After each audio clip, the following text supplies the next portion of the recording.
First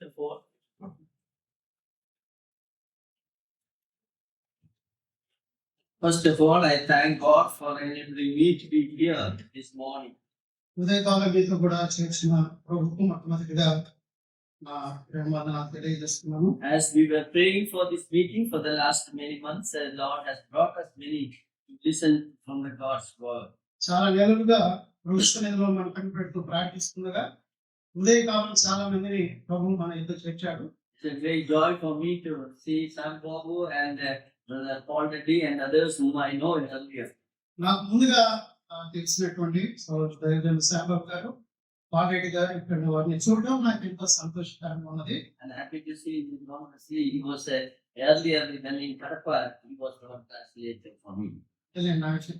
కడపకు వచ్చినప్పుడు So it is a good thing to restoration the relationship. మరి సంబంధాలన్నీ కూడా మరి పునరావృతి కావడం, కలుసుకోవడం అన్ని కూడా చాలా సంతోషకరమైనది.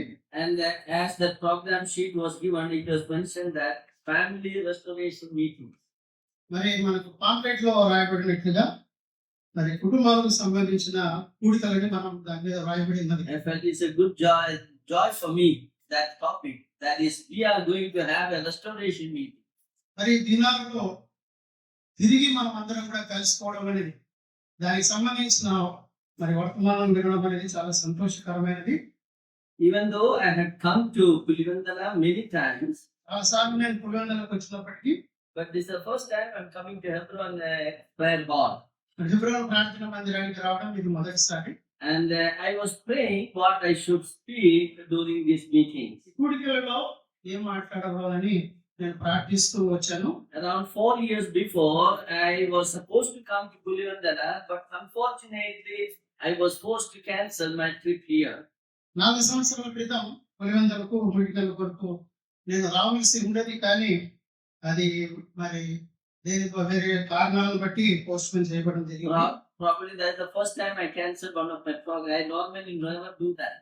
మామూలుగా ఎక్కడే కానీ నేను ఇచ్చిన ప్రోగ్రామ్స్ నేను క్యాన్సిల్ చేయను, కానీ మొట్టమొదటిసారి అలా జరిగింది. Due to my personal reasons, that I was forced to cancel that program. వ్యక్తిగతమైన కారణాలను బట్టి ఆ కూడికలను Still, I feel guilty about that.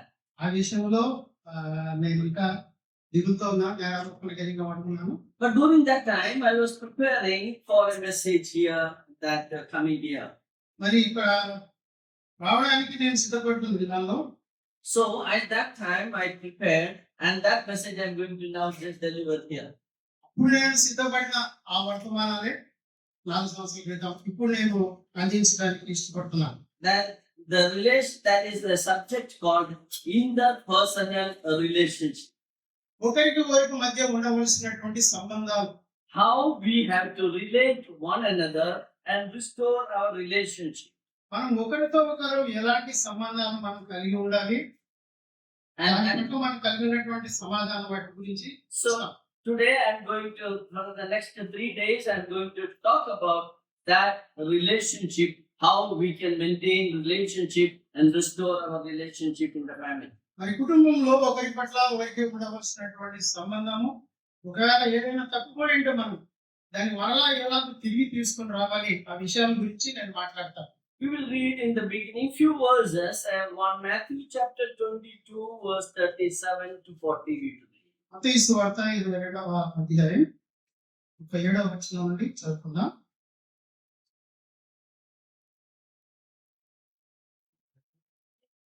Verse 37 to 40 we will read. 22 to 37. అందుకు ఆయన, నీ పూర్ణ హృదయంతోను, నీ పూర్ణ ఆత్మతోను, నీ పూర్ణ మనసుతోను నీ దేవుడైన యెహోవాను ప్రేమింపవలెను అన్నది ఇది ముఖ్యమైనది, మొదటిది నా ఆజ్ఞ. నిన్ను వలె నీ పొరుగువాని ప్రేమింపవలెను అను రెండవ ఆజ్ఞయు దాని వంటిదే. ఈ 2 ఆజ్ఞలు ధర్మశాస్త్రం అంతటికి ప్రవక్తలకును ఆధారమై కూడా అతనితో చెప్పాడు. The Lord Jesus Christ was speaking about the first and the greatest commandment in the Word of God. దేవుని వాక్యంలో చెప్పబడినటువంటి మొట్టమొదటి ఆజ్ఞ గురించి ప్రభు చెప్తున్నాడు. And he added to that the second commandment which is important in the Word of God. దానితో కూడా ప్రాముఖ్యమైన రెండవ ఆజ్ఞ గురించి కూడా ప్రభు చెప్తున్నాడు. And the Lord is saying the first and the foremost commandment is that thou should love the Lord thy God with all thy heart, with all thy soul, with all thy mind. ప్రభు చెప్తున్న మొట్టమొదటి ఆజ్ఞ గురించి ఇక్కడ చెప్తున్నాడు. పూర్ణ హృదయంతోను, నీ పూర్ణ ఆత్మతోను, నీ పూర్ణ మనసుతోను నీ దేవుడైన యెహోవాను ప్రేమింపవలెను అంటున్నాడు. The most important relationship we can have is with God. మనకు ఉన్నటువంటి సంబంధాలన్నింటిలో ప్రాముఖ్యమైన సంబంధం ఏంటంటే దేవునితో ఉండేటటువంటి సంబంధం. Because of sin, man got disconnected with God. పాపమును బట్టి దేవుని యొద్ద నుండి మానవుడు దూరం అయిపోయాడు. He lost the relationship with God. దేవునితో ఉండవలసిన సంబంధాన్ని కోల్పోయాడు. So, most important thing that you and me to first we should restore our relationship with God. కనుక మొట్టమొదటి మన జీవితంలో మనం ఏ సంబంధంలో తిరిగి పొందాలంటే అది దేవునితో ఉండవలసిన సంబంధం. If you cannot restore your relationship with God, you cannot restore relationship in the family. మరి దేవునితో నీ సంబంధాన్ని నీవు తిరిగి పునరుద్ధరించుకోకపోతే నీ కుటుంబంలో ఎవరితో కానీ అలాగే మంచి సంబంధాన్ని And చేయలేవు. the second commandment, look at that. The second important commandment, love your. We see that thou should love thy neighbor as thyself. రెండవ ఆజ్ఞ చెప్తున్నాడు, ఇందువల్ల పొరుగువారిని ప్రేమించుకోవాలను అన్నాడు. So once you restore your relationship with God, దేవునితో మన సంబంధము అది తిరిగి తిరిగిన తర్వాత you can able to restore your relationship with the fellow human beings. మన చుట్టుపక్కల ఉన్న మన పొరుగు వారితో మన సంబంధాన్ని మనం తిరిగి నిర్మించుకోగలం. You can restore relation with your neighbor. మరి నీ పొరుగు వారితో అలాగే నీవు చేయగలవు. You can restore relation with your wife, మరి భార్యతో నీ సంబంధాన్ని తిరిగి your చేయగలవు. children, neighbors, everyone, all the fellow human beings you can restore. But the first is the foremost, that is restore relationship with God. కనుక నీ పిల్లలు కానీ నీ చుట్టుపక్కల ఉన్న వారు కానీ ఎవరితోనైనా నీవు నీ సంబంధాన్ని నువ్వు తిరిగి చేసుకోగలవు. మొట్టమొదట నీ దేవునితో నీవు దాన్ని తిరిగి So నిర్మించుకో. when God created man, దేవుడు మానవుడు చేసిన he saw that everything is good. అంత మంచిగానే కనిపించింది. Only one thing he found that is not good. ఒకటి మాత్రం మంచిగా లేదని గమనించాడు. He saw that it is not good for man to be alone. నరుడు ఒంటరిగా ఉండడం మంచిది కాదు అని దేవుడు చూశాడు. God has not created man as alone. He wants to have fellowship or interaction with others. మానవుడు ఒంటరిగా ఉండడానికి దేవుడు తయారు చేయలేదు కానీ ఇతరులతో సంబంధం కలిగి ఉండినట్టుగా మానవుడు తయారు చేశాడు. God has created a lot of animals. మరి చాలా జంతువులన్నింటినీ తయారు చేశాడు. But some animals, they love to be alone. They don't want to mingle with others. ఆ జంతువుల్లో కొన్ని ఎట్లున్నాయంటే ఒంటరిగా ఉండడానికి ఇష్టపడే జంతువులు కొన్ని ఉన్నాయి. But some animals are there. They always want to be joined with the. They want to be together always. కొన్ని జంతువులు ఎలా ఉన్నాయంటే ఎప్పుడు కలిసి ఉండాలి, జతగా ఉండాలి ఉండే జంతువులు కొన్ని ఉన్నాయి. For example, ఉదాహరణకు the sheep. You know, very familiar with the sheep in Andhra Pradesh. ఆంధ్రప్రదేశ్లో గొర్రెలు ఉన్నాయి. And the sheep, they don't want to be alone. They always want to be together. అది ఈ గొర్రెలు ఎప్పుడు కానీ ఒంటరిగా ఉండడానికి ఇష్టపడవు. అవన్నీ కలిసి కట్టుగా ఉండడానికి ఇష్టపడతాయి. That is the nature of the sheep. అది గొర్రెల యొక్క స్వభావం. And same way, goat and the other one, they always want to be alone. దేవుడు మరి కొంతమంది ఒంటరిగా ఉండడానికి ఇష్టపడుతున్నారు. See the difference between the goat and sheep. You say goat want to be alone, but the sheep want always to be together. మేక అనేది ఎప్పుడు ఒంటరిగా ఉండడానికి ఇష్టపడుతుంది. మేక గొర్రె అది ఎప్పుడు మందగా ఉండడానికి ఇష్టపడుతుంది. God created man not to be alone. He wanted that there should be an interaction, relationship between each other. ఒంటరిగా ఉండడానికి దేవుడు మానవుని చేయలేదు కానీ ఇతరులతో సంబంధం కలిగిన వ్యక్తిగా ఉండడానికి మానవుని దేవుడు తయారు So, చేశాడు. if we are successful in maintaining the relationship, ఆ సంబంధాన్ని కలిగి ఉండడంలో కనుక నువ్వు కనుక గెలిస్తే we are going to be restoring the fellowship, and we will have a happy and successful life. కనుక మన జీవితాల్లో ఈ సంబంధాలన్నిటి విషయంలో మనం సంతోషంగా ఉండగలం. వ్యక్తిగతంగా మన జీవితంలో కూడా సంతోషంగా ఉండగలం. Every one of us, we want a successful life. అందరి జీవితాల్లో మనం విజయవంతమైన జీవితం కలిగి What is the ఉండాలి. secret of a successful life? మరి విజయవంతమైన జీవితానికి రహస్యం ఏమిటి? Somebody has said like this: ఒక వ్యక్తి ఇలా అన్నాడు, a successful man has two things upon his lips. మరి విజయవంతమైన మనిషిని పెదవుల మీద రెండు ఉంటాయి. One is smile. నవ్వు. Second is silence. మౌనముగా ఉండడం. Smile to solve the problem, సమస్యలు పరిష్కరించడానికి నవ్వు. and silence to avoid the problem. సమస్యలు రాకుండా ఉండడానికి మౌనముగా ఉండడం. If two things are there, you are successful. ఈ రెండు కనుక నీ జీవితం అంటే నువ్వు జయం పొందిన వ్యక్తిగా. The smile is a gift God has given only to man. నవ్వు అనేది చూడండి ఒక మనిషికి మాత్రమే దేవుడు ఇచ్చినటువంటి బహుమానం. No animal can smile. Let me tell you. ఏ జంతువైనా నవ్వడం చూసినారా? Even a monkey cannot smile. కోతి కూడా నవ్వదు. The God has given this gift of smiling to man. ఈ నవ్వు అనే ఈ వరం అనేది మనిషికి మాత్రమే దేవుడు ఇచ్చాడు. And when you smile, you are restoring the relationship. నువ్వు నవ్వినప్పుడు ఏ సంబంధాన్ని అయితే నువ్వు కోల్పోయావో And you are not, తిరిగి నువ్వు నిర్మించుకున్నావు. and you are not losing anything. ఏమి నువ్వు కోల్పోవడం లేదు. Some people are very always very serious when they don't smile. మరి గుర్రు ఎట్లే ఉండాలి. అసలు నవ్వు మొక్కే ఉండదు. Very difficult to smile. మనం నవ్వాలంటే I చాలా want to say that it's a gift God has given to you. Smile. దేవుడు నీకు నవ్వు అనేది వరం ఇచ్చాడు. నవ్వు And you can restore the family relationship. అలా చేయడం ద్వారా నువ్వు కోల్పోయిన సంబంధాలన్నిటి తిరిగి నువ్వు కూర్చోగలగలవు. We read about God, He smiles at you. కదా, దేవుడు మనం చూసి ఆయన ఆనందించి నవ్వేవాడు ఉన్నాడు. Numbers chapter 6 verse 24, we read about that. సంఖ్యాకాండం 6:24 వచనంలో May దాని the గురించి Lord, మనం చదువుతాం. may the Lord smile on you. మన తెలుగులో I don't know in Telugu how it is. ఆయన ముఖ ఆయన కటాక్షం ఆయన 6 verse 24. Shine in you. Yeah. Praise. నేను కాపాడను గాక యెహోవా నీకు తన సన్నిధి ప్రకాశింపజేసి నేను కరుణించున్నాడు. యెహోవా నీ మీద తన సన్నిధి కాంతి ఉదయింపజేసి నీకు సమాధానం Yeah. కలుగును. May the Lord shine His face upon you. That's the baby, right? Shine His face. ఆయన తన సన్నిధి ప్రకాశము అని చెప్తున్నాడు. నీ మీద తన సన్నిధి కాంతిని ఉదయింపజేయుగాక అన్నాడు. One of English NLT translation say that may the Lord smile at you. దేవుడు నిన్ను చూచి నవ్వుతున్నాడు, సంతోషపడుతున్నాడని. Yes, God smiles at us and we are blessed. ఆయన నవ్వినప్పుడు సంతోషపడినప్పుడు మనం So ఆశీర్వదించాలి. you should smile. కనుక మనం నవ్వాలి. One day I visited a doctor's cabin doctor దగ్గరికి ఒకసారి పంపిణీ వెళ్ళినప్పుడు and I saw a writer there. అక్కడ ఇలా రాయబడడం చూసాను. And it's an interesting writing. అది ఇలా చక్కగా ఆసక్తికరంగా Says రాయబడింది. that if you are getting angry, 72 muscles of your face is activated. కోపం వస్తే ముఖంలో 72 మజిల్స్ అన్ని యాక్టివేట్ అవుతాయంట. Whereas if you smile, నువ్వు నవ్వుతే only 15 muscles are activated. 15 muscles మాత్రమే కంట్రోల్ అవి మాత్రమే పనిచేస్తాయి. So you smile, 15 muscles only activated. నువ్వు నవ్వితే పోయేదేం లేదు, 15 కంట్రోల్ మాత్రమే యాక్టివేట్ అయ్యాయి. Lot of studies are going on the importance of smile. నవ్వు దాని గురించిన ప్రాధాన్యత గురించి లోకంలో చాలా ఆసక్తిగా దానిన It gives a mentally it is encouraging us. అది మానసికంగా అది మనం ప్రోత్సాహపరిచేది, It will reduce our blood pressure. మన బీపీ తగ్గించేది.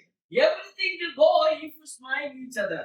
ఒకటి చూసి మనం నవ్వుకున్నప్పుడు అన్ని పోతాయి. So smile is one of the important thing that we can restore back the relationship. కోల్పోయిన సంబంధాలు తిరిగి మనం సంపాదించడంలో నవ్వు అనేది ప్రాథమికంగా And ఉన్నట్టు. the second thing I told you, silence. రెండవదిగా నేను చెప్పినట్టు మౌనముగా ఉండడం. Now we are going to study from the book of Ruth about the interpersonal relationship. ఒకరికొకరి మధ్య ఉండవలసినటువంటి ఆ సంబంధాలు, లోపల ఉండవలసిన సంబంధాల గురించి మీరు చెప్తానన్నాను కదా. Probably you have studied a lot of things from the book of Ruth. వృత్తి గ్రంథంలో అనేక విషయాలు మీరు దాని గురించి And I am going to look at the book of Ruth in a very different angle in the perspective of the interpersonal relationship. కుటుంబాలలో ఒకరి మధ్య ఒకరికి ఉండవలసినటువంటి సంబంధాలు అనే కోణంలో ఇంకో రకంగా వృత్తి గ్రంథంలో మీరు ముందుకు తీసుకురావాలని In the book of Ruth, వృత్తి గ్రంథంలో 2 ingredients are given for a successful life. జీవంతమైన జీవితం కొరకు కావలసిన 2 ముఖ్యమైన పదార్థాలు అవి చెప్పబడ్డాయి. Number 1, మొదటిది our decisions. మన తీర్మానాలు. Secondly, రెండవదిగా our relationship with others. ఇతరులతో మనకు ఉండవలసినటువంటి సంబంధాలు. Our relationship with God. దేవునితో మన సంబంధం. We won't be able to complete all the issues, but I want to give you some introduction to that subject. అన్నిటి గురించి మనము ఆలోచన చేయం కానీ దాని గురించిన పరిచయము మీకు నేను అందజేస్తాను. The first of all, we look at the book of Ruth. వృత్తి గ్రంథాన్ని మనం చూసినప్పుడు And in the book of Ruth, it's a family book. It is all dealing with the family. కుటుంబాన్ని గురించిన పత్రిక, కుటుంబం వాటి విషయాల గురించి ఎక్కువ ఉన్నాయి. So connection with our topic is very much relevant. మనం చెప్పుకున్నటువంటి ఈ తీర్పుకు సంబంధించిన మాటలు ఎక్కువ దీంట్లో There are so many characters in the book of Ruth. వృత్తి గ్రంథంలో వ్యక్తులు చాలా మంది ఉన్నారు. Elimelech, ఎలిమెలెకు ఉన్నాడు, Naomi, Naomi, Ruth, Ruth, Orpah, Orpah, Boaz, బోయసు, Maglon, Chilion. మహలోను, కిలియోను, So many characters, all the family men, characters we see here. కుటుంబంలో ఉన్నటువంటి వ్యక్తులు వాటన్నిటి గురించి మనం చూస్తాం. And if you study the character of each one in the book, ఒక్కొక్కరి యొక్క జీవితాన్ని వారి లక్షణాలను మనం ఆ some గ్రంథంలో of them were successful, కొద్దిమంది విజయం పొందినటువంటి but వారు, some of them were failing. కొద్దిమంది ఓడిపోయిన వారు ఉన్నారు. What was the reason for their success? మరి విజయం పొందడానికి కారణం ఏంటి? And what was the failure? Why they failed? ఎందుకు వారు ఓడిపోయారు? దానికి కారణాలు ఏంటి? If you carefully observe, you can understand one thing. మనకంటే జాగ్రత్తగా చూస్తే ఒక సంగతి మనకు Some అర్థమవుతుంది. of them were successful because the decision which they made is very important. వారు విజయం పొందడానికి కారణం ఏంటంటే వారి జీవితాల్లో వారు చేసినటువంటి తీర్మానం. See, it is very important in our life. Every day, every moment, we make a lot of decisions. మన జీవితంలో అనుక్షణం ప్రతిరోజు మనం కొన్ని తీర్మానాలు చేస్తాం. If we make a right decision, we can be successful. సరైన తీర్మానం మనం చేస్తే మన జీవితంలో మనం విజయం కలిగిన వారిని. Yeah, you have decided that you should come and attend the meeting. ఇక్కడ కూడికలకు రావాలని మీరు తీర్మానం చేసుకున్నారు. That's a good decision. అది మంచి తీర్మానం. God will definitely bless you. దేవుడు తప్పకుండా So ఆశీర్వదిస్తారు. our decisions are very important. కనుక మన తీర్మానాలు చాలా ముఖ్యమైనవి. Every day we make decisions. ప్రతిరోజు మనం తీర్మానాలు చేస్తాం. And sisters, you know that how much rice I should put it for the cooking today. ఈ రోజు అన్నం కొరకు ఎంత బియ్యం వేయాలి You make a decision. అది ఒక తీర్మానం చేస్తాం. You know how much measure of the rice should be kept. అలా ఎన్ని పావులు వేయాలి బియ్యము అది ఆలోచన చేస్తాం. Or how many idli should be prepared in the morning for the breakfast. ఉదయం టిఫిన్ కోసం ఎన్ని ఇడ్లీలు తయారు చేస్తాం. You make decision. If the decision is wrong, everything goes wrong. కనుక తీర్మానాలు చేస్తాం. తీర్మానం కనుక కరెక్ట్ అయితే అంత సమయం జరిగిపోతుంది. If you are only 2 or 3 people and making 20 idlis is a waste. మీ ఇంట్లో ఒకరిద్దరు ఉన్నారంట 20 ఇడ్లీలు చేస్తారు. So you have to make a proper decision. అది వేస్ట్ అయిపోతే కనుక మీరు ఏం చేయాలి? So సరైన తీర్మానం the చేయాలి. right decision will help us to be a success. కనుక సరైన తీర్మానం మనం చేయడం ద్వారా మనం విజయం పొందేవారు. In the book of Ruth, you look at that. ఋతు గ్రంథంలో దాన్ని There are చూస్తాము. people they made decisions. అక్కడ కూడా వ్యక్తులు కొన్ని తీర్మానాలు చేశారు. Elimelech and Naomi made a decision. Elimelech Naomi ఒక తీర్మానం చేశారు. They decided to go from Bethlehem. Bethlehem నుండి వెళ్ళిపోవాలని They తీర్మానం went చేశారు. to no Moab. కానీ మోయాబుకు వెళ్ళిపోవాలనుకున్నారు. That decision was the wrong decision. అది తప్పుడు తీర్మానం. All the failures of that family is because of their wrong decision. వారు చేసినటువంటి తప్పుడు తీర్మానం ద్వారా వారి జీవితంలో అన్ని నష్టాలే. And we know that after 10 years, Naomi realized the mistake. 10 సంవత్సరాల తర్వాత నయోమి ఆ తప్పును గ్రహించింది. Her husband died, మరి భర్త చనిపోయాడు, her 2 children died. ఇద్దరు కుమారులు చనిపోయాడు. Then she decided to come back. అప్పుడు ఆమె తీర్మానం చేసింది She వెళ్ళిపోవాలి. made a right decision. అప్పుడు సరైన తీర్మానం చేసి She made the right decision to come to Bethlehem. బెత్లెహేముకు తిరిగి రావడం అనే మంచి తీర్మానం చేసింది. Again, look at the Ruth and Orpah. Ruth ఓర్పాను గమనించింది. Ruth made decision. రూతు తీర్మానం చేసింది. Orpah also made a decision. Orpah తీర్మానం చేసింది. But Ruth made a right decision. Ruth ఏం చేసింది? సరైన తీర్మానం She నిర్ణయించి decided to just join with the Naomi and go to Bethlehem. నయోమితో కూడా కలుసుకొని బెత్లెహేముకు రావాలని రూతు తీర్మానం But చేసింది. Orpah, she decided to go back. Orpah ఏం చేసింది? తిరిగి మోయాబుకు వెళ్ళిపోవాలి. Because of that, we don't read about Orpah. మరి దాన్ని బట్టి ఓర్పా జీవితంలో మనకు నష్టాలేమి. We don't know what happened to Orpah. అసలు ఓర్పాకి ఏమైపోయిందో మనకు తెలియదు. Orpah made a wrong decision. Orpah సరికాని తీర్మానం Made చేసింది. a right decision. అయితే రూతు సరైన తీర్మానం చేసింది. Again, you look at the Boaz. మరి బోయస్ విషయంలో గమనించి He made a right decision. సరైన తీర్మానం చేశారు. There was another man, a kinsman redeemer. మరి అక్కడ దగ్గర విడిపించగలిగిన వేరొక His వ్యక్తి name is not given in the book of Ruth. Ruth గ్రంథంలో అతని పేరు And వ్రాయబడలేదు. the writer is not, he is not interested to write his name. అసలు ఆ వ్యక్తి పేరు గ్రంథంలో రాయడానికి పరిస్థితానికి ఇష్టం లేదు. See the decision between the two kinsmen redeemer. మరి విమోచించదగినటువంటి ఇద్దరు వ్యక్తుల మధ్య వారు చేసిన Boaz తీర్మానం made a right decision. బోయస్ సరైన తీర్మానం చేశాడు. Whereas the other man, he made a wrong decision. అంటే ఇంకొక వ్యక్తి సరిగా తీర్మానం He చేశాడు. said, I will not marry you.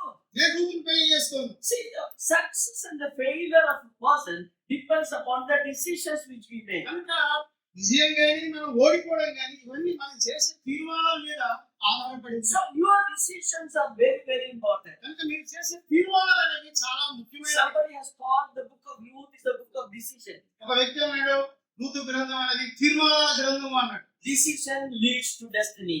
అలా మనం చేరుకోవాల్సిన గమ్యస్థానాన్ని చేర్చే తీర్మానం.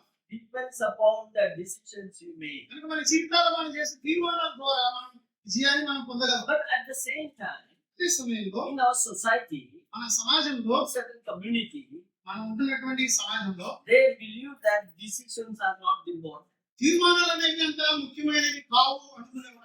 They believe that when God sent you in the world, దేవుడు నిన్ను ఈ లోకంలోకి పంపించినప్పుడు whatever is going to happen is written in your brain, you know. నీ జీవితంలో ఏమేమి కావాలన్నీ కూడా నీ నెత్తి మీద రాశాడు, లోపల రాశాడని అనుకుంటాడు. Or some people think that it is written in our hands. కొద్దిమంది ఏమంటారు, నీ చేతిలో భవిష్యత్తు నీ చేతిలో రాసి పంపించాడు అనుకుంటారు. I've seen people going and signing others and so what is written in my hand. అలా చూసాం చూడండి, చేయి ఆయన చేయి చూడు ఉపయోగ చూపించుకున్నాడు అంటున్నారు. They believe that everything is written in our hands. అదేమని విశ్వసిస్తారంటే అంత కూడా చేతిలో రాయబడింది.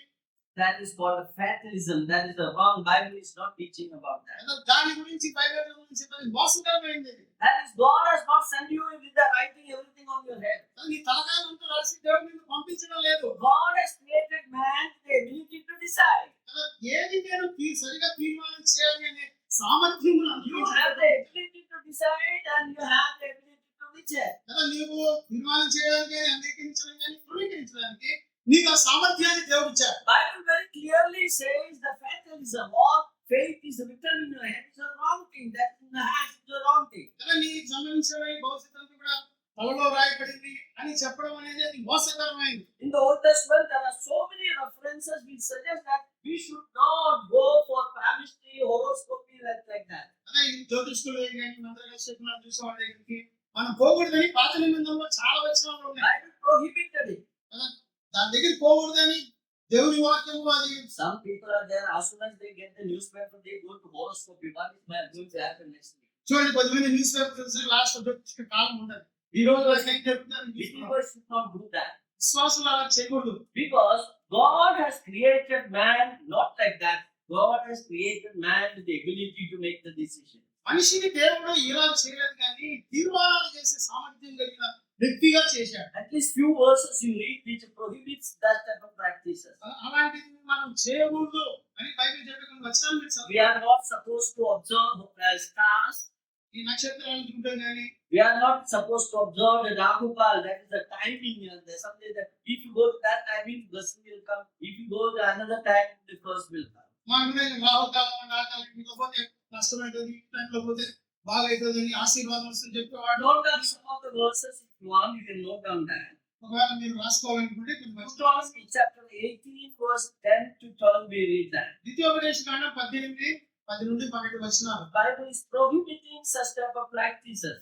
అలాంటి మనం చేయకూడదని దైవగ్రంథం సెలవిస్తున్నది. Deuteronomy chapter 18, verse 10 to 12, we read that. 18వ అధ్యాయము 18.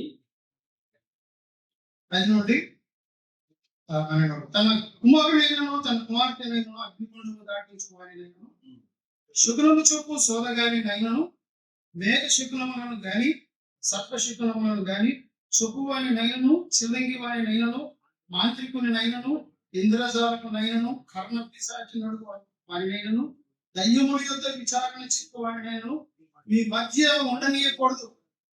వీటిని చేయి ప్రతివాడు యెహోవాకు హేయుడు.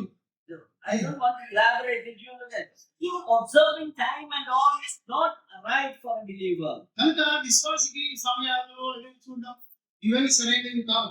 Leviticus chapter 19, verse 26 to 31, we have a similar thing. Leviticus chapter 19, verse 26 to 31. లేవియకాండం 19వ అధ్యాయం 26వ వచనం నుండి ఆ మాట కూడా రాయబడింది. Yeah, read that. 26 to 31. రక్తము కూడినదేది తినకూడదు, శకునమును చూడకూడదు, మంత్ర యోగములు చేయకూడదు, నీ నుదుటి వెంట్రుకలను గుండ్రముగా కత్తిరింపకూడదు, నీ గడ్డపు ప్రక్కలను బొరకూడదు, చచ్చిన వారి కొరకు మీ దేహమును చిరుకొనకూడదు, పచ్చబొట్లు మీ దేహమునకు పొడుచుకొనకూడదు. లేదు మీ దేవుడైన యెహోవా. You know that nowadays tattoo is a common, even believers they use that. దినాల్లో People in the Bible. పచ్చబొట్లు వేసుకున్నారు, చాలా మంది విశ్వాసులు కూడా కొంతమంది పచ్చబొట్లు వేసుకున్నారు. So all these are prohibited in the Bible. We have to be careful. అలా ఇవన్నీ కూడా చేయకూడదని దైవగ్రంథం చెప్తుంది. There are so many verses in the scripture saying that these practices are not good for believers. విశ్వాసకి ఇవన్నీ మంచివి కావు అని చెప్పి అనేకమైన వచనాలు దైవగ్రంథంలో So what I want to tell you is that God created man as a free being, as a being able to decide himself. కనుక మానవునికి దేవుడు చేసినప్పుడు స్వతంత్రుడిగా మరి ఏదైనా సరే తీర్మానం చేసే సామర్థ్యం కలిగిన వ్యక్తిగా దేవుడు చేశాడు. And if you make a right decision, blessing will come. సరైన తీర్మానం చేస్తే నువ్వు If you ఆశీర్వదించబడతావు. make a wrong decision, the blessing will not come. అంటే సరైన తీర్మానం చేయకపోతే నీ జీవితంలో ఆశీర్వాదం ఉండదు. There's another side to this paradigm. దీనికి వేరుగా మరి ఒక కోణంలో మనం చూస్తే Sometimes we know that God is a sovereign God. He can do whatever He likes in our life. దేవుడు ఆయన సార్వభౌముడు. మన జీవితంలో ఆయన ఏం చేయాలనుకుంటే అది చేస్తాడు. All that is happening in our life not because of our decisions. మన జీవితంలో జరిగేవన్నీ మనం చేసే తీర్మానాల ప్రకారం జరగడం లేదు. Sometimes the sovereign God will permit certain things to happen in our life. సమాధికారి అయిన దేవుడు కొన్ని మన జీవితాల్లో జరగడానికి ఆయన అనుమతిస్తాడు. And He is allowing it for His glory. ఎందుకు అనుమతిస్తున్నాడంటే ఆయన మహిమ నిమిత్తం. Sometimes He may send a sickness. కొన్నిసార్లు రోగాన్ని పంపించవచ్చు. Sometimes, but now some of our relatives will be passed away, will be removed from this world. కొనిపోబడవచ్చు. God allows that. దేవుడు దాన్ని అనుమతిస్తాడు. Just example Job. You know, Job was a very righteous man. ఉదాహరణకు యోబు జీవితం మనం గమనిస్తే ఆ శ్రమలు ఇవన్నీ కూడా దేవుడు అనుమతించినవే. God allowed so many things to happen in his life. ఆయన జీవితంలో ఎన్నో విషయాలు జరగడానికి దేవుడే అనుమతించాడు. It is not because of his decisions. యోబు చేసిన తీర్మానాలను బట్టి కాదు. The sovereign God permitted him to suffer like that. సర్వాధికారి దేవుడే ఆలోచన జరగాలి అని ఆయన అనుమతించాడు. That is for His glory. అది ఎందుకు ఆయన మహిమ నిమిత్తమే. So I don't want to go into the elaborate this topic of decision that is there in the book of Luke. కృత గ్రంథంలో ఉన్నటువంటి తీర్మానం చేయడం అనే విషయాన్ని గురించి విస్తారంగా నేను మాట్లాడదలుచుకోలేదు. And the second topic I want to go in detail. ఆ రెండవ విషయము విస్తారంగా చూడాలని The successful person will have a successful interpersonal relationship. ఒక విజయవంతమైన జీవితం కలిగినటువంటి వ్యక్తి Successful. వారి ఏమి మనుషుల మధ్య లోకం అంటే కుటుంబాల మధ్య ఉన్నటువంటి సంబంధాల విషయంలో విజయవంతుడు ఉంటాడు. God very clearly said, John 6 chapter 2 verse 18, it is not good for man to be alone. ఆదికాండం 2వ అధ్యాయంలో మనం చూస్తున్నాం నరుడు ఒంటరిగా ఉండడం మంచిది కాదు. God has created man with that interaction. They should mingle with each other. They should relate with each other. కనుక మనుషులు ఏం చేయాలి, ఒకరితో ఒకరు సంబంధాలు కలిగి ఉండి కలిసిమెలిసి ఉండాలి అనేది చెప్తున్నాడు. So we see the most important commandment is to love the Lord with all your heart.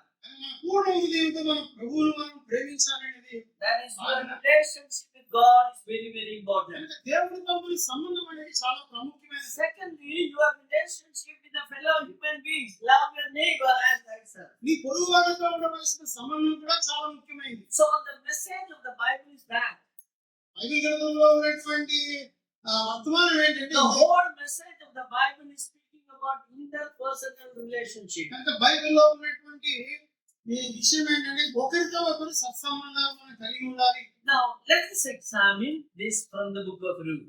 Ruth గ్రంథంలో నుండి ఈ విషయంలో మనకు Now, do you know what is the meaning of the word Ruth? Ruth అంటే తెలుసా అర్థం?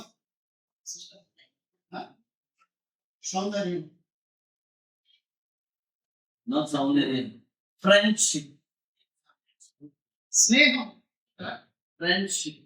స్నేహితుల Friendship means it is a relation, is that, isn't it? స్నేహితులుగా ఉండడం దాంట్లో సంబంధం ఉన్నది. So the book of Ruth is dealing with interpersonal relationship. ఒకరి మధ్య ఉండవలసినటువంటి వ్యక్తిగతమైన సంబంధాలను గురించిన విషయాలు రూతు గ్రంథంలో There are so many characters are there. దీంట్లో ఎంతమంది వ్యక్తులు ఉన్నారు. They are interacting each other and building up relationship. ఒకరితో వారు మాట్లాడుకుంటూ వారి మధ్య ఉండవలసినటువంటి సంబంధాలు వారు కట్టుకొస్తున్నారు. There are 85 verses in the book of Ruth. 85 వచనాలు రూతు గ్రంథంలో ఉన్నాయి. Out of 85 verses, 85 వచనాలలో 50 verses are conversational type. That is, they are talking each other. 50 వచనాలు ఒకరితో ఒకరు సంభాషించుకోవడం దాని గురించిన విషయాలు ఉన్నాయి. So that very clearly suggests that this book is dealing with the interpersonal relationship. కనుక ఇవన్నీ మనం చదివినప్పుడు వ్యక్తుల మధ్య ఉండవలసినటువంటి ఆ సంబంధం దాని గురించి ఎక్కువగా చెప్తున్నాడు. Some people, they cannot get along with others. కొంతమంది ఎట్లా ఉంటారంటే వేరే వాళ్ళతో కూడా కలిసి ఉండలేరు. They always fight with others. ఎప్పుడు వేరే వాళ్ళతో కొట్లాడుతూనే ఉంటారు. I observed many times in my life, I observed many people how they are behaving with others. నేను నా వ్యక్తిగతంగా జీవితంలో చాలా మందిని చూశాను. ఇతరులతో ఎలా వాళ్ళు వ్యవహరిస్తున్నారనే విషయాన్ని చూశాను. They always fighting. ఎప్పుడు చూసినా కొట్లాడలే. Sometimes early in the morning they get up పొద్దున్నే లేస్తారు, and they started fighting with the wife. భార్యతో కొట్లాడతాను. The breakfast is not ready, my time is on to go to the office. Tiffin లేకుండా time అవుతుంది, ఏంటి పరిస్థితి? అప్పుడే కొట్లాడ. What is going on here? ఏం జరుగుతుంది అసలు ఇక్కడ? And he will fight with the children, shouting at the children. ఆ తడాకంతా ఏం చేస్తారు? పిల్లలు చూసి పిల్లలు చూస్తారు. Then he will go out of the house for the office. ఆఫీస్కి వెళ్ళిపోతారు. ఇంట్లో While going to the office, ఆఫీస్కి పోయేటప్పుడు and the queue in the bus stand, there may be queue, he will fighting with the people there in the queue. Bus stand పోతే వస్తారా వస్తువులు ఉన్నటువంటి మనుషులు వాళ్ళతో కొట్లాడతారు. Then afterwards he's entering into Bombay, we are entering in the train. బాంబేలో మరి train ఉంటాయి. You can see if you have come to Bombay, you can understand how it is here. ఎప్పుడైనా బాంబే కనుకపోతే Always fighting inside the train. Train లో కొట్లాడుకుంటూనే ఉంటారు. Some people are always, every day they fight. వదిలేని ఎప్పుడు రోజు కొట్లాడుతూనే ఉంటారు. And they reach the office. ఆఫీస్కి పోతారు. And when they reach the office, office చేరుకున్న తర్వాత then they will, who moved my chair? ఎవడైనా నా చేరు పక్కన చెప్పినారు. Who moved my file? నా ఫైల్ ఇక్కడ ఉండాలి, ఎవరు పక్కన And చెప్పినారు. going on shouting at each other. ఆ చుట్టుపక్కల ఉన్న అందరినీ అరుస్తూ ఉంటారు. And throughout the life, till he sleeps, he goes on fighting. ఇంకా సమయం అయిపోయిందో కూడా అరుచుకుంటా I've seen many people like that. చాలా మంది వ్యక్తులు కూడా I've seen that none of them were successful in their life. వాళ్ళ జీవితాలను గమనించినప్పుడు ఏ ఒక్కరు లేని వాళ్ళ జీవితాలను విజయవంతంగా ఉన్నట్టుగా నేను If you చూడలేదు. go on fighting and interacting with others, you are not going to be successful. నీకు ఇట్లా ఇతరులతో కలిసినప్పుడు కొట్లాడుకుంటూ పోతుంటే నీ జీవితంలో జయాన్ని పొందలేరు. So if you want to be a successful person, you should maintain a good relationship with others. కనుక మన జీవితాల్లో మనం విజయవంతంగా ఉండాలనుకుంటే ఇతరులతో మన సంబంధాల విషయంలో జాగ్రత్తగా ఉండాలి. Apostle Paul was a successful man. అపోస్తలుడైన పౌలు కూడా ఆయన విజయవంతం కలిగిన జీవితం కలిగిన He వాడు. says that I fought a good fight. నేను మంచి పోరాడిని Yes, I finished the race and kept the faith. ఆ పరుగులను తొలగించిన విశ్వాసాన్ని See, at కాపాడుకున్నాను. the end of the night, Paul said that I fought a good fight. He was a successful man. తన జీవితంలో ఆఖరి క్షణాల్లో పౌలు చెప్తున్న మాట, I always wonder what was the secret of the success of Paul. మరి పౌలు అంత విజయవంతుడిగా ఉండడానికి కారణం ఏంటని నేను ఆలోచించాను. He is a person, let us we can understand. He had a good relation with the others. ఆయన రాసినటువంటి పత్రికలన్నీ మీరు చదవండి. దాంట్లో మనం గమనిస్తే ఇతరులతో ఆయనకు మంచి సత్సంబంధం In every letter you see that he name by name he says greetings. మీరు పత్రిక గమనిస్తే పేరు పేరును బట్టి వారికి వందనాలు చెప్పండి, శుభాలు చెప్పండి అని చెప్తున్నాడు. You read Romans chapter 16. రోమీయులకు రాసిన పత్రిక 16వ అధ్యాయంలో How many names he is mentioning? ఎన్ని పేర్లు అపోస్తలుడైన పౌలు చెప్తున్నాడు. I was wondering how this Paul can remember the names. పౌలు ఇన్ని పేర్లు ఎట్లా జ్ఞాపకం ఉంచుకున్నాడని ఆశ్చర్యపడతాను. I don't know what was the secret of remembering the names. ఈ పేర్లు జ్ఞాపకం ఉంచుకోవాలి అనేటువంటి రహస్యం నాకైతే తెలియదు. I meet hundreds of people in the meetings. మరి కుడికల్లో వందల మంది ప్రజలను నేను They కలుస్తా will ఉంటాను. tell me the name. మరి పేరు చెప్పాను. I try to remember, but then most of the time I forget. ఏమంటారంటే ఆ పేరు జ్ఞాపకం ఉంచుకోవడానికి ప్రయత్నం చేశాను. It is very difficult to remember the name. పేరు జ్ఞాపకం ఉంచుకోవడం అనేది చాలా Only కష్టం. a person who keeps a good relationship, he can remember the name. ఎవరైతే ఆ పలానా వ్యక్తితో సంబంధం కలిగి ఉంటాడో వాని పేరు మాత్రమే జ్ఞాపకం ఉంటుంది. I do believe Paul was a man of prayer. కదా, పౌలు ప్రార్థించే వ్యక్తి.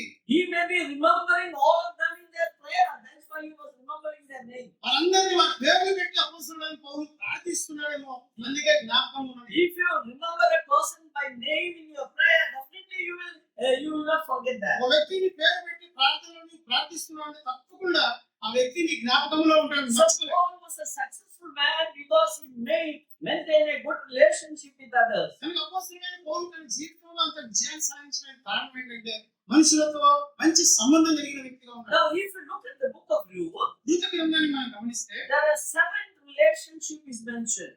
7 సంబంధాలు అక్కడ చెప్పబడ్డాయి. I don't think I can able to cover all this. I mean, there are few things I will mention these days. వీటన్నిటి గురించి నీకు వివరంగా నేను చెప్తాను అనుకోను. కొన్ని విషయాలు అక్కడ చెప్తాను. Now, first relationship, మొట్టమొదటి సంబంధం the relationship of Elimelech and Naomi with their God. Elimelech Naomi వీరిద్దరు దేవునితో ఎలాంటి సంబంధం కలిగి ఉన్నారు? As I told you, the most important relationship is that you should love your Lord with all heart. దేవునితో ఉండవలసిన సంబంధాలలో ఉండవలసిన ముఖ్యమైన విషయం ఏంటంటే పూర్ణ హృదయంతో దేవుని మనం ప్రేమించాలి. If that relationship is established, all other relationships will fall at the right ఆ time. సంబంధమే కనుక స్థిరపరచబడితే మిగతా సంబంధాలన్నీ కూడా మనం చక్కగా మనం ఉండగలం. Do you think that Naomi and Elimelech went to Moab because there was a famine? అక్కడ కరువు ఉంది కాబట్టి ఎలీమెలెకు నయోమి వారు మోయాబుకు వెళ్ళి ఉంటారు. Actually, they were very rich people. వారు చాలా సంపన్నులు. It is not the famine that made them to go from Bethlehem. మోయాబు పోవడానికి అక్కడ ఉన్న కరువు కారణం కాదు. They went to Moab because their relationship with God was broken down. మోయాబుకు వారు వెళ్ళడానికి కారణం ఏంటంటే దేవునితో వారికి ఉన్నటువంటి ఆ సంబంధం అనేది తెగిపోయింది. See, when Naomi came back, Naomi తిరిగి వచ్చినప్పుడు what she said? ఏం చెప్పింది? I went full and came empty. అలా నేను సంపన్నులుగానే వెళ్ళాను, నేను రిక్త హస్తులుగానే నేను వచ్చానని చెప్తున్నాను. Yeah, I went full. She was not because of the famine she went. అంటే కరువును బట్టి Naomi మోయాబుకు పోయినట్టుగా Her relationship with God was broken down. దేవునితో తను కలిగినటువంటి సంబంధం అది And తెగిపోయింది. because of that, their relationship with others also broken down. దాన్ని బట్టి ఏం జరిగిందంటే చుట్టుపక్కల ఉన్న వారి సంబంధాలన్నీ కూడా తెగిపోయాయి. So we see Elimelech and family, they lost their relationship with God. Elimelech వారి కుటుంబం దేవునితో ఉండవలసిన ఆ సంబంధాన్ని అది తెగిపోయినట్టుగా చేసుకున్నారు. As I told you, the first important relationship you and me should have a relationship with God. నీ జీవితంలో నా జీవితంలో మనం కలిగి ఉండవలసిన మొట్టమొదటి సంబంధం దేవునితో సంబంధం. When Adam opened his eyes, he saw who? ఆదము కన్నులు తెరిచినప్పుడు ఏం చూశాడు? First one. Who he saw? మొట్టమొదటి ఏం చూసింటాడు? He got God, isn't it? దేవుని చూసింటాడు. Yes. When he opened the eyes, he saw God, the Creator. అన్ని తెలిసి చూస్తేనే సృష్టికర్త అయిన దేవుని He చూశాడు. had a relation with God, దేవునితో సంబంధం కలిగి ఉన్నాడు. and he was searching for a partner. అలాగే సరైన జోడు కొరకు He వెతుకుతున్నాడు. couldn't get a life partner, మరి తన జీవిత భాగస్వామి అక్కడ and God sent him a deep sleep. దేవుడు ఏం చేశాడు? నిద్ర కలిగి గాఢ And God did an anesthesiation and a deep sleep, and a surgery got conducted. First surgery. ఆ మొట్టమొదటిగా సర్జరీ అక్కడే జరిగింది. And took a bone from the side. అక్కడ నుండి ఎముకను తీశాడు. And Adam was in a deep sleep. అప్పుడు ఆదము గాఢ నిద్రలో ఉన్నాడు. And we read that he took the bone and gone little ahead, and he made a beautiful Eve. ఎముకను తీసుకొని కొంచెం దూరం పోయి అలా ఈ అందమైన స్త్రీని తయారు చేశాడు. When Eve was made, మరి హవ్వ తయారు చేయమన్నాడు. when she opened her eyes, whom she saw first? హవ్వ కూడా కళ్ళు తీసి చూసినట్టు దేవుడు చూస్తున్నది. She saw whom? She saw God. దేవునే చూస్తుంది. We read that God brought Eve to Adam. That means she saw God first. అలా ఉన్న తప్పు హవ్వను దేవుడు తీసుకొని వచ్చాడంటే అర్థం ఏంటి? మొట్టమొదటి హవ్వ కూడా దేవుడిని చూసింది. See, look at that. Adam first he had relation with God. ఆదాము మొట్టమొదటి దేవునితో సంబంధం కలిగి ఉన్నాడు. Same way, Eve also first relation with God. మరి మొట్టమొదటి హవ్వ కూడా మొట్టమొదటిగా దేవునితో సంబంధం కలిగి ఉంది. So two people, man and woman, those who have relationship with God, మరి స్త్రీ పురుషులు ఎవరైతే దేవునితో సంబంధం కలిగి ఉన్నారో they came together as family. ఒక కుటుంబముగా వారిద్దరు దగ్గరికి వచ్చారు. That is a blessed family. అది ఆశీర్వాదకరమైన కుటుంబం. See, if you want the blessing for the family, కుటుంబానికి నీవు ఆశీర్వాదం కావాలని కోరుకుంటున్నావా? Bible very clearly says, స్పష్టంగా చెప్పబడింది ఏంటి? a believer should marry only a believer. విశ్వాసినే పెళ్లి చేసుకోవాలి. Some people they wanted to marry unbelievers. అవిశ్వాసులను పెళ్లి చేసుకోవాలనుకుంటున్నారు. Bible says that అవి దాని ఒప్పుకోదు. those who are known God in their personal life, దేవుణ్ణి వ్యక్తిగతంగా తమ జీవితాల్లో ఎదిగినటువంటి వారు they should come together in union. ఏకం చేయబడినప్పుడు వారిద్దరు మాత్రమే ఏకం చేయబడాలి. Some people are youngsters say, no, I married that girl, she's an unbeliever, but when we marry, one more soul is added in the church. కొంతమంది యవనస్తులు ఏమంటారంటే సరే నా అవిశ్వాసం పెళ్లి చేసుకుంటే కదా ఇంకొకరు విశ్వాసిగా మనం తయారు చేయొచ్చు కదా చర్చిలో అంటారండి. Please don't do that. దయచేసి It's అలాంటి a dangerous. Many of the problem in the assembly because of that. అపాయకరమైనది. అది చాలా సంఘాల సమస్యలు అదే. Bible very clearly says a believer should marry a believer only. Unbeliever they should not marry. బైబిల్లో చెప్పబడింది the relationship with God is very, very important. కనుక దేవునితో మన సంబంధం అనేది చాలా చాలా ముఖ్యమైనది. So, in the family of Naomi and Ruth, we see that Naomi and Elimelech, we see that their relationship with God was broken down. Elimelech Naomi వారి జీవితంలో మనం గమనిస్తే దేవునితో వారి సంబంధం తెగిపోయినట్టుగా చూస్తున్నాం. We will go into the detail in the next class. తర్వాత మనం ధ్యానం చేసుకుంటాం. Now, the second relationship, రెండవ సంబంధం, the book of Ruth, the second relationship. ఋతు గ్రంథంలో ఉన్న రెండవ సంబంధం, The relationship between Naomi and Ruth. Naomi ఋతు వారి మధ్య ఉన్న సంబంధం. That is, we call as mother-in-law and daughter-in-law relationship. అత్త కోడల మధ్య ఉన్నటువంటి సంబంధం. Now, we know that Indian tradition always mother-in-law, daughter-in-law fighting, isn't it?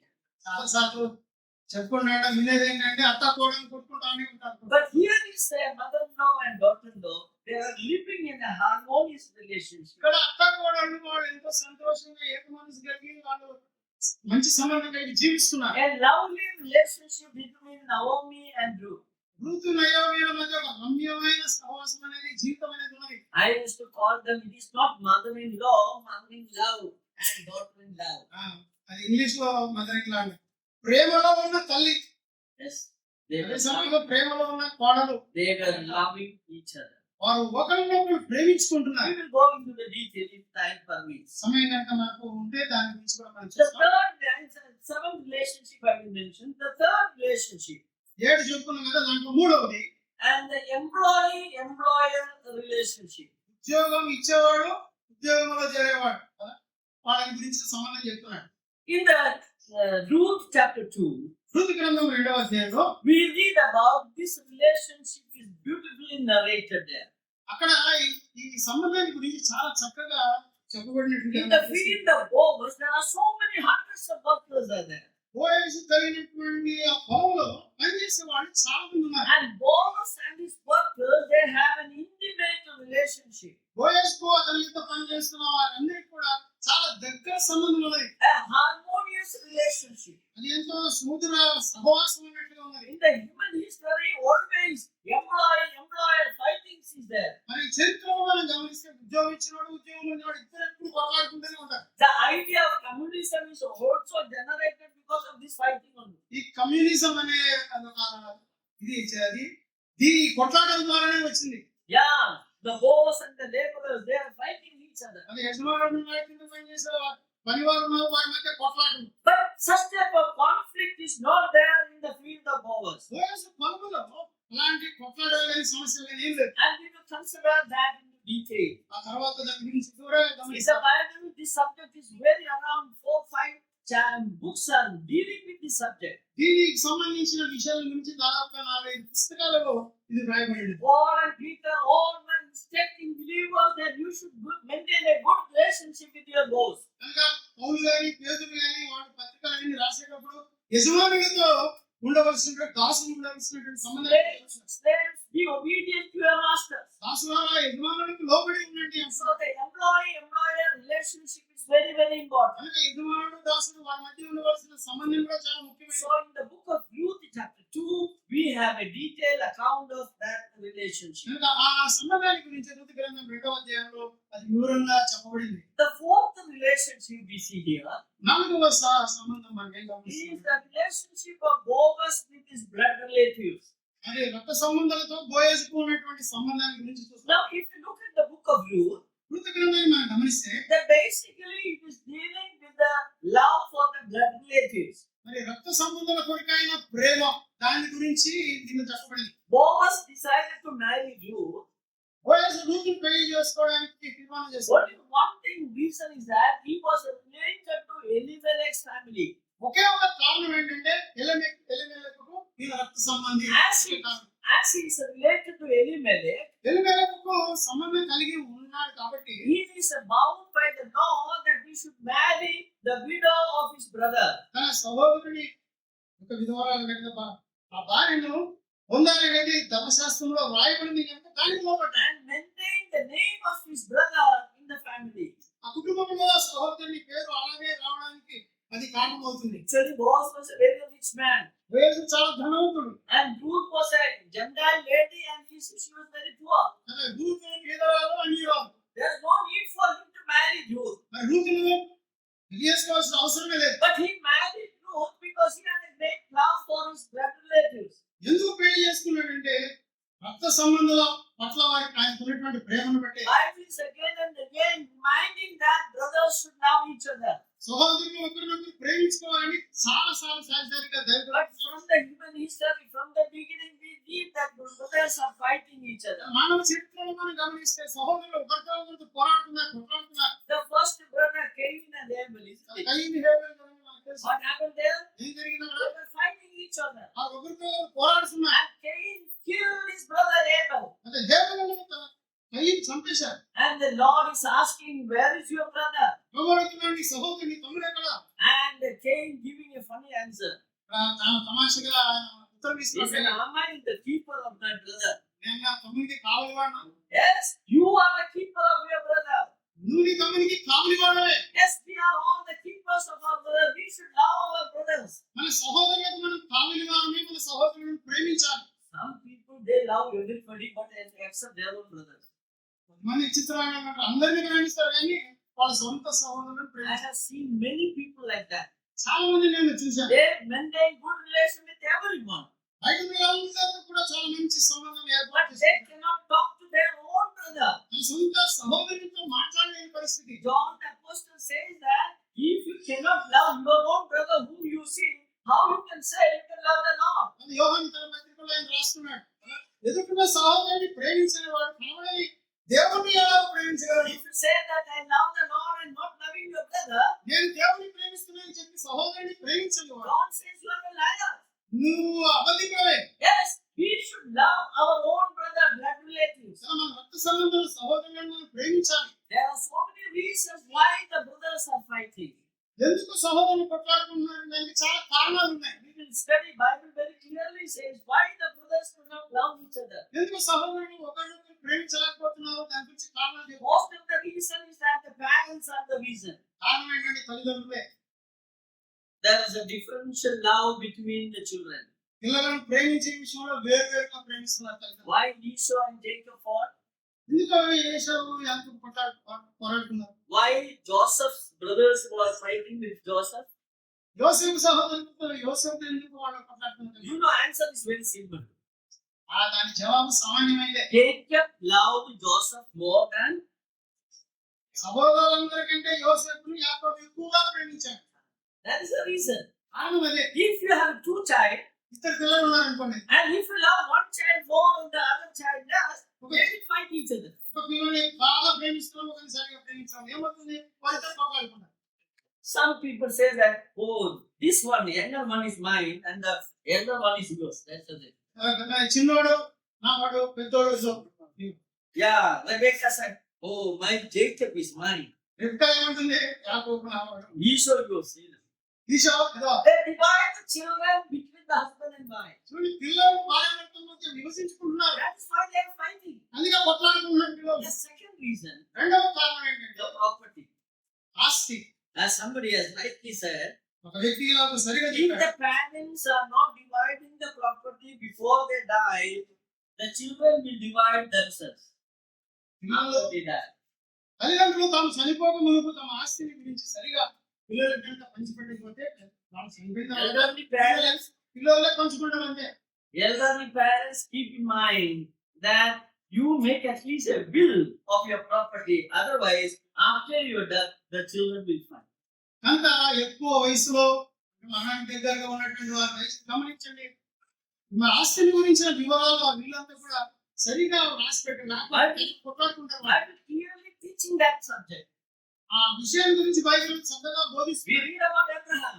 అబ్రాహాము గురించి Abraham was a wise man. అబ్రాహాము జ్ఞానం కలిగిన He వ్యక్తి. did that he had many children apart from Isaac. మరి ఇస్సాకు కాకుండా వేరే కొద్దిమంది పిల్లలు అబ్రాహాము కలిగి ఉన్నారు. In Genesis chapter 25, we see that before Abraham died, he sent all the other children away from Isaac. 25వ అధ్యాయం ఆదికాండంలో మనం గమనిస్తే అబ్రాహాము తాను చనిపోక మునుపు ఇస్సాకు కాకుండా వేరే వాళ్ళు ఉన్న పిల్లలందరినీ పంపించాడు. He gave them gifts.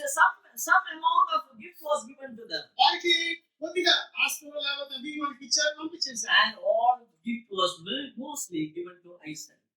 తన కలిగి ఉన్న ఆస్తి అంతట్లో ఎక్కువ భాగం అంతటి ఇస్సాకుకి The ఇచ్చాడు. properties were divided properly. కనుక ఆస్తి అది సరిగా విభజించబడింది. In the Bible as well as in our practical life, many of the brothers are fighting each other for property. బైబిల్లో కానీ బయట వెళ్తున్న విషయాలను మనం గమనించినప్పుడు సహోదరుల మధ్య కలహానికి కారణం ఏంటంటే ఆస్తి. Brother, the Bible very clearly says that you should love your blood relatives, your own brothers. కనుక బైబిల్ స్పష్టంగా చెప్తుంది నీ రక్త సంబంధాలను తప్పకుండా ప్రేమించాలి. And in this book, we see Boaz is loving his blood relatives. Ruth గ్రంథంలో మనం గమనించినప్పుడు బోయసు తన రక్త సంబంధాలను ప్రేమిస్తున్నాడు. The fifth one, ఐదవ సంబంధం ఏంటంటే the love between grandparents and the grandchildren. మరి ఆ తల్లిదండ్రులు మరి మనవాళ్లకు అవ్వాతాతలకు వచ్చినటువంటి Yeah, in the book of Ruth, chapter 4, we read about that. How much Naomi loved her grandson. 4వ అధ్యాయంలో రూతు గ్రంథం మనం గమనిస్తే నయోమి తన మనవన్ని ఎంతగా ప్రేమించిందో మనం చూస్తున్నాం. To become a grandfather is a privilege, isn't it? తాత కావడం అనేది అది గొప్ప భాగ్యం. Yes, those who are becoming grandparents, they can understand the difference. ఎవరైతే తాతలుగా అవ్వకున్నారో వాళ్ళకి తెలుసు ఈ ఆశీర్వాదం. Now I am a grandfather, I know the difference. సహోదరుడు కూడా తాతకున్నారు, ఆ వ్యత్యాసం ఏంటో తెలుసు. We love our children and grandchildren very much. మనం మనవరాలను ఎంతో ప్రేమిస్తాం. And the book of Ruth, in verse 11, we see that very clearly. We read that, if you want, you can read that book of Ruth, chapter 4. Ruth గ్రంథం We see the relationship between Naomi and her grandson is mentioned. Naomi కలిగినటువంటి మనవాడి గురించిన సంబంధం గురించి చెప్తున్నాడు. Verse 14 and 15, we see that. 14-15 వచనాలు, అప్పుడు స్త్రీలు ఈ దినమున నీ బంధువులు లేకుండా చేయని యెహోవా స్తుతింతును గాక, ఆయన నామము ఇశ్రాయేలును ప్రకటింపబడును గాక. Yeah, verse 15. నిన్ను ప్రేమించి 7 కుమారుల కంటే నీకు ఎక్కువగా ఉన్న నీ కోడలు ఇతని కలెను. ఇతడు నీ ప్రాణమును ఓదార్చి ముసలితనమున నీకు పోషకుడు అగును అని నయోమితో చెప్పింది. Yeah, he shall be unto thee a restorer of thy life and the nourisher of thy old age. అదే నీ ప్రాణమును ఓదార్చి ముసలితనమున నేను పోషించేవాడైతాడన్నాడు. And verse 16 says that Naomi took the child and laid him in her bosom and became a nurse unto him. అలా బిడ్డను తీసుకుని కౌగిట్లో ఉంచుకుని వానికి దాదిగా నయోమి ఉన్నట్టుగా చూస్తున్నాం. So becoming a grandfather is a great blessing. కనుక తాతగా అవడం అనేది గొప్ప ఆశీర్వాదం. Psalm 128 128వ is Keerthana speaking about a God-fearing young man. మరి దేవుని భయభక్తులు కలిగిన యవనస్తుని గురించి చెప్తున్నాడు. You see Psalm 28. You see Psalm 28. 128. 128వ కీర్తన మనం చూస్తాం. 128. The first verse says that blessed is the man who feareth the Lord. యెహోవాను భయభక్తులు కలిగి ఆయన త్రోవలను నడుచుకున్నవాడు ధన్యుడు. Is an eligible bachelor, isn't it? అంటే తగినటువంటి మరి బ్యాచులర్ అంటాం, అంటే పెళ్లి కానివాడు. A born again person who feareth the Lord.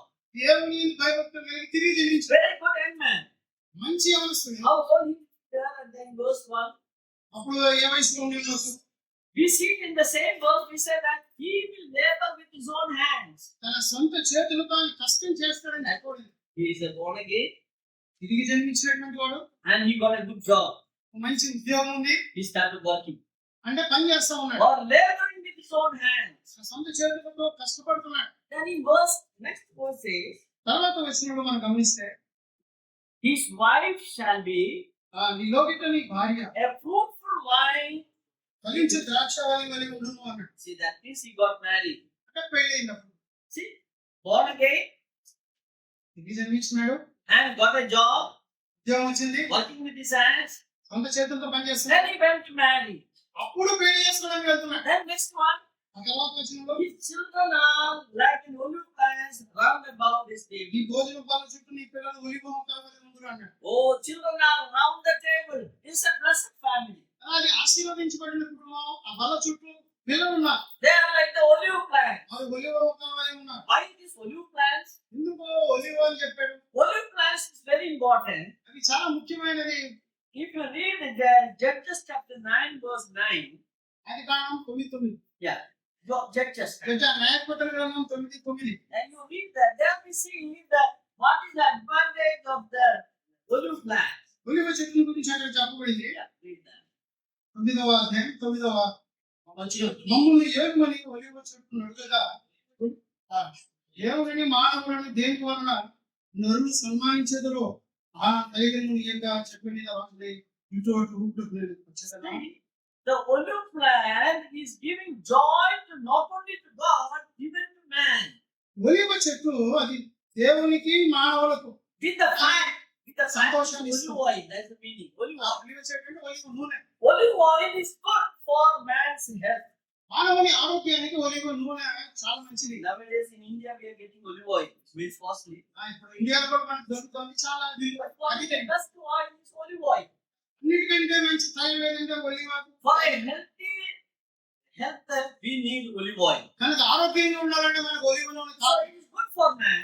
కనుక మనిషికి మంచిదే. Not only that, in the temple of God, always they use olive oil for burning the lamp. దేవాలయంలో మండాలంటే ఒలివ నూనె పోసేవాళ్ళు. So olive oil is not only good for man, it is used for the God's glory. ఒలివ నూనె మానవునికి మాత్రం మంచిది కాదు కానీ దేవుని మహిమ కొరకు కూడా అది ఉపయోగం. So we should bring up our children in the fear of God. కనుక మన పిల్లలను దేవుని భయంలో మనం Our పెంచాలి. children should be useful for the society, మన సమాజం కొరకు మన పిల్లలు ఉపయోగకరంగా and ఉండాలి. our children should be useful for God. మన పిల్లలు దేవునికి కూడా ఉపయోగకరంగా ఉండాలి. That's why it is mentioned his children are like the olive plants round about the table. అంటే పిల్లలు ఒలివ చెట్ల వలె బల చుట్టూ ఉన్నారని చెప్తున్నాడు అక్కడ. Then they say that your God will bless you from Zion. మరి సియోను నుండి యెహోవాను ఆశీర్వదించుకున్నాడు. Yes, you shall see the good of Jerusalem. మరి యెరూషలేము యొక్క క్షేమాన్ని నీవు చూస్తావు. Now verse 6. 6వ వచనంలో What is mentioned? నీ పిల్లలను నీవు చూస్తావు. Yeah, that's what I want to say. You should see your children నీ పిల్లలను చూస్తావు. in the blessing. నీ పిల్లలను చూస్తావు అదే In ఆశీర్వాదం. verse 1, మొదటి వచనంలో how old he was? ఆయన కలిగిన వయస్సు ఏంటి? 28, 25. ఒక 25 సంవత్సరాలు అనుకోండి. But in verse 6, how old he is now? ఆయన వచ్చినప్పుడు ఆయన వయసు ఎంత ఉంది? 60. Yeah, he's 60, correct. He's around 60 years old. 60 సంవత్సరాలు senior citizen. Yeah, senior citizen. That means he became a grandfather. ఇప్పుడు ఏమైనా తాత అయిపోయాడు. So it is a blessing to become a grandfather. కనుక తాత వారి ఎవరో అనేది ఆశీర్వాదం. And grandchildren are so much lovely, and the grandparents, they love them very much. పిల్లలు వాళ్ళు చాలా ప్రేమించేవారు ఉంటారు. మరి తాతల వాళ్ళు కూడా వాళ్ళని ప్రేమించేవారు. But be careful, don't hand over your children to grandparents, sometimes they get spoiled. పిల్లలు చెడిపోయేంతగా మీ పిల్లలను మీ తాత తల్లిదండ్రులకు మీరు ఇవ్వదండి. I believe the Absalom was spoiled because of he was pampered by his grandparents. చాలా సార్లు జరిగేది మన పిల్లలు చెడిపోవడానికి కారణం ఏంటంటే మన తల్లిదండ్రులు అవ్వాలి తాతలే. Absalom was a spoiled boy, isn't it? అబ్షాలోము ఉన్నాడు చెడిపోయినటువంటి. And whenever he do some mistake, he go and hide behind the grandparents. ఎప్పుడైనా అబ్షాలోము తప్పు చేసినప్పుడు ఏం చేయాలి? అవ్వ తాతల ఇంటికి వెళ్ళిపోతాడు. We have to be very careful about that. ఆ విషయంలో మనం చాలా జాగ్రత్తగా ఉండాలి. So the grandparents and 14 వచ్చిన మనం చదివినప్పుడు we see how the neighbors are reacting. What was the relation between the neighbors there? ఆ పొరుగు వారితో నయోమికి కలిగినటువంటి సంబంధాన్ని గురించి అక్కడ చెప్తున్నాడు. The neighbors came to know that Naomi was blessed with a grandson. మరి మనవడు కలిగాడని చెప్పి దేవుడు ఆశీర్వదించాలని చెప్పి వాడు చుట్టుపక్కల All the women in the society in Bethlehem, they came to see this grandchild. మరి బెత్లెహేములో ఉన్న సమాజంలో ఉన్న అందరూ కూడా నయోమికి మనవడు ఉన్నాడంట అని చూడడానికి వచ్చారు. And what is mentioned there, look at that, the neighbors, what they did. ఆ పొరుగు వారు ఏం చెప్తున్నారు చూడండి. Yeah, chapter 4, verse 14. 14 వచ్చిన 14 అప్పుడు స్త్రీలు ఈ దినములకు బంధువులు లేకుండా చేయని యెహోవా స్తుతినందును గాక ఆయన నామము ఇశ్రాయేలులను ప్రకటింపబడును గాక. నిన్ను ప్రేమించి 7 కుమారుల కంటే నీకు ఎక్కువగా ఉన్న నీ కోడలు ఇతని కానిలో ఇతడు నీ ప్రాణమును ఓదార్చి నీ సంతానమును నీకు పోషకుడు అని నయోమితో చెప్పింది. Yeah, we see that the neighbors, they came and they were rejoiced at the birth of this child. మరి ఈ మనవడు పుట్టడం ద్వారా కలిగిన సంతోషం దాని గురించి చూడడానికి వాళ్ళందరూ వచ్చారు. Look at verse 17. 17వ వచనం మనం గమనిస్తే And the women, her neighbors, ఆమె పొరుగు స్త్రీలు నయోమి కొరకు కుమారుడు పుట్టెను అని చెప్పి అతనికి can you imagine the relationship here? చూడండి ఇక్కడ ఎంత మంచి సంబంధం ఉన్నది. The women neighbors came, పొరుగు వారు పొరుగు and verse 17 says they named the child. అదే వచనంలో ఏమన్నాడు? నయోమి కొరకు కుమారుడు పుట్టాడంట. I would not have allowed anybody to name my side in line. మరి అలాగా నేనైతే అలాగా చెప్పొద్దని చెప్పేవాడిని. See, the neighbors coming to naming the child. పొరుగువారు వచ్చి పిల్లలకి పేరు పెడుతున్నారు. That shows that the relation of neighbors and Naomi was so intimate. ఇది మనం చూసినప్పుడు పొరుగువారికి నయోమికి మధ్య ఉన్నటువంటి అత్యంత దగ్గర సంబంధం. What is the relation between ourselves and the neighbors? మనకు మన పొరుగువారితో మనకి ఎలాంటి సంబంధం ఉన్నది?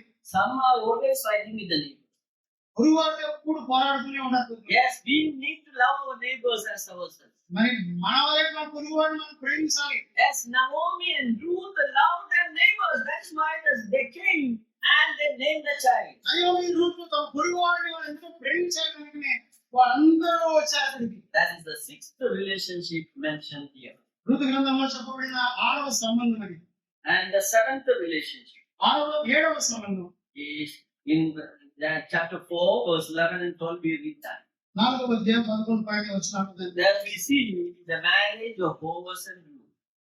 బోయజు రూతుల వివాహాన్ని మనం చూస్తాం. And the relationship between Boaz and Ruth is mentioned. ఇక్కడ బోయజు రూతు మధ్య ఉన్నటువంటి సంబంధాన్ని That is husband-wife relationship. భర్త భార్యల మధ్య ఉన్నటువంటి సంబంధం. So I told you that there are 7 relationships in the book of Ruth. అంటే ఋతు గ్రంథంలో 7 సంబంధాలను మనం And each one we can take and elaborate and study that. దానిలో ఒక్కొక్క సంబంధాన్ని మనం తీసుకొని వివరంగా మనం ధ్యానించవచ్చు. Today is only an introduction I have given to you. ఈ రోజు నేను పరిచయం మాత్రమే నేను I చేస్తున్నాను. will go into the detail wherever it is possible, time wise I will finish it off. సమయం మనకు దొరికినప్పుడల్లా దీన్ని తీసుకొని మిగతా విషయాలు నేను ముగిస్తాను. That will help you to understand how we can restore back our family relationship. కనుక మనం కోల్పోయిన సంబంధాలన్నిటిని మనం తిరిగి ఎలా సంపాదించుకోగలమో వాటి గురించి వివరాలు చూస్తాం. Please note down briefly, I will tell you what we study. ఇప్పుడు మనం ఏం నేర్చుకున్నాం వాటి గురించి క్లుప్తమైన వివరణ. 7 relationships. 7 సంబంధాలు చెప్పుకున్నాం. First and foremost, relationship with God. మొట్టమొదటిది ప్రాముఖ్యమైన ఏంటంటే దేవుడిలో మనకు ఉండవలసినటువంటి సంబంధం. Second relationship, రెండవది the relationship between Naomi and Ruth, that is mother-in-law and daughter-in-law relationship. నయోమికి రూతుకు మధ్య ఉన్నటువంటి సంబంధం, అత్త కోడల మధ్య ఉన్నటువంటి సంబంధం. The third relationship, మూడవ సంబంధం employee-employer relationship. యజమానుడు దాసుడు వారి మధ్య ఉన్నటువంటి సంబంధం. A wonderful relationship is described in the book of Ruth chapter 2.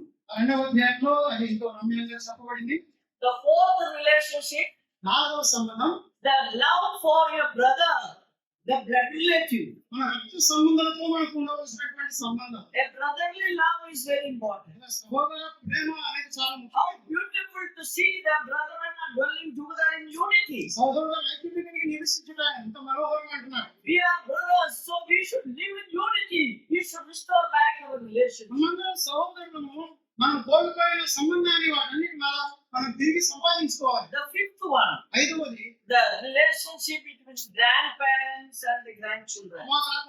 మన వాళ్ళకు వారి మధ్య ఉన్నటువంటి సంబంధం. And the sixth relationship, ఆరవ సంబంధం relationship with our neighbors. మన పొరుగు వారితో మనకు ఉండవలసినటువంటి సంబంధం. Lastly, and the most important, is our relationship between husband and wife. ఏడవది ప్రాముఖ్యమైనది భార్య భర్తల మధ్య ఉండవలసినటువంటి. So I just given an introduction to the subject of interpersonal relationship. ఒకరితో ఒకరు కలిగి ఉండవలసినటువంటి సంబంధం విషయంలో మీకు ప్రాథమికంగా పరిచయం మాత్రమే నేను చెప్పగలను. Anyhow, God has led to the same topic which was discussing here, that is family restoration. అలా కుటుంబంలో అది ఎలా మరి సంబంధాలు మనం ఎలా తిరిగి పొందాలి వాటి గురించి వివరాలు మనం If చూస్తున్నాం. we maintain these 7 relationships, we can restore the family relationship. కనుక ఈ 7 సంబంధాల విషయంలో కనుక మనం జాగ్రత్తగా ఉంటే కోల్పోయిన సంబంధాలన్నిటిని మనం తిరిగి సంపాదించాలి. Apart from that, దానికి 2 more are there.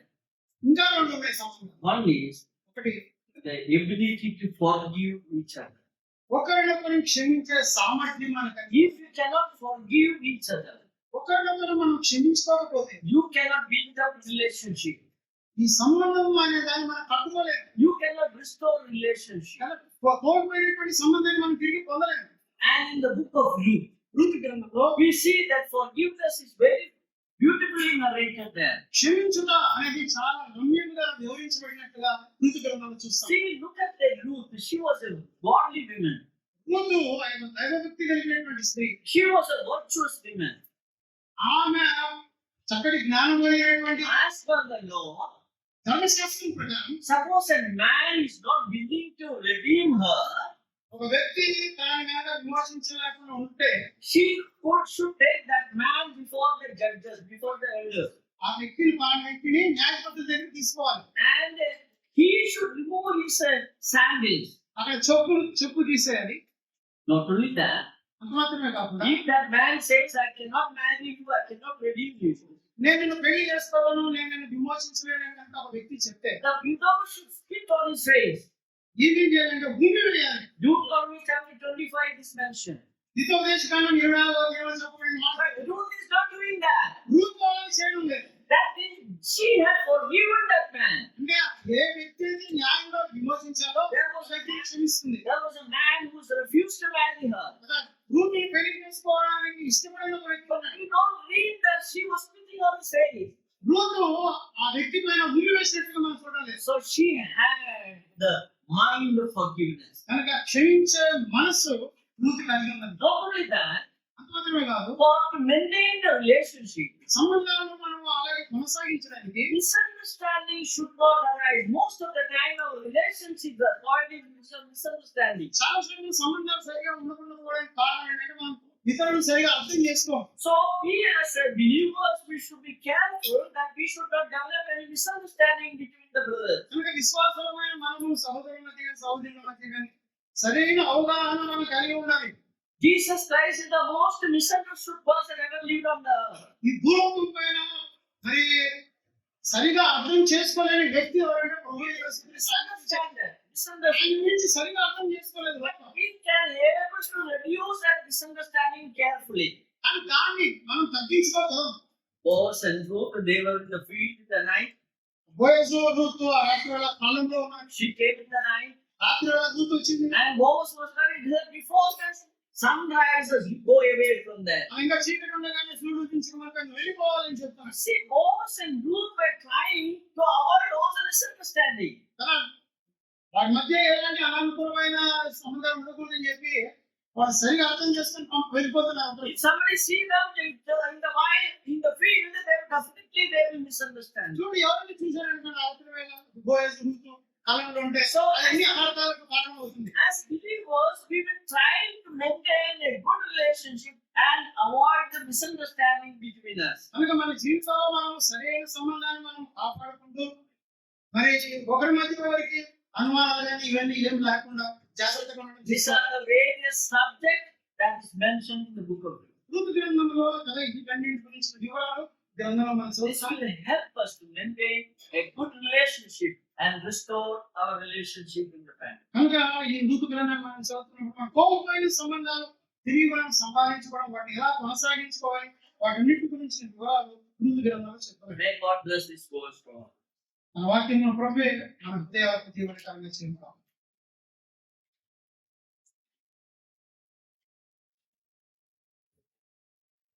ప్రార్థన చేస్తున్నాం. కరుణగల మా ప్రియ ప్రభువా, ఎన్నో నెలలుగా ప్రార్థించి నిరీక్షించే రీతిగా ఉదయకాలం మరి కోరికలు ప్రారంభించినప్పుడు మీరు ఇచ్చే మంచి సమయాన్ని బట్టి మీకు స్తోత్రం చెల్లిస్తున్నాం. దేవాసనం జరిగి మా మధ్య నేను ఆరోగ్యకరంగా మీరు తీసుకొచ్చారు. మీ ఆత్మతో నింపి వాక్యంతో మా మధ్య మీరు అనుగ్రహించిన ఈ దివ్యమైన వాకులను బట్టి స్తోత్రం చెల్లిస్తున్నాం. ఇలా మేము మా జీవితంలో అనుసరించి నడుచుకుని మిమ్మల్ని మైపరిచినట్టుగా సహాయం చేయండి. నిజంగా హస్తాలకే మమ్మల్ని మేము అప్పగించుకుంటూ మా ప్రభువుని యేసుక్రీస్తు నామమున వేడుకుంటున్నాము.